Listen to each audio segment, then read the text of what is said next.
Okay, let's open.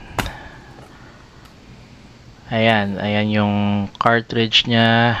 And there's the artwork sa loob.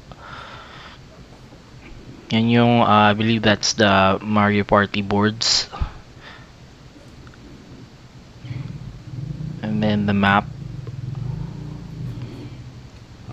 Okay, let's take it out. Alright. Legit. Super Mario Party Jamboree. So legit talaga pag sa Data Blitz natin binili. Hindi natin pinopromote si Data Blitz pero yun kasi yung trusted seller. So kahit may nagbebenta dyan na kung sino, importante pa rin na legit yung item na nakuha natin kasi may warranty pa rin naman yan.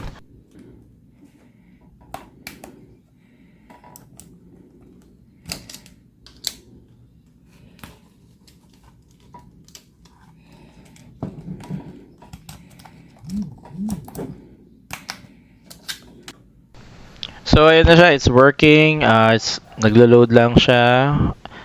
At ayan yung reminder, so we need the Joy-Con to play most of the games.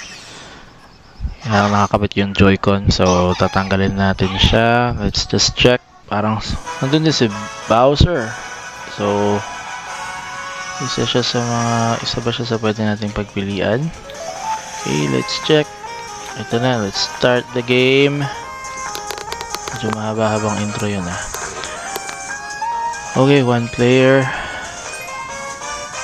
Okay, we have Mario, Luigi, Peach, Daisy, Wario, Waluigi, Yoshi, Toadette, Toad, Rosalina, si Pauline at si Ninja yata yun, Donkey Kong, Birdo, Bowser, Goomba, Shy Guy, Koopa Troopa, Monty Mole, Bowser Jr., Boo, and Spike. It's a me,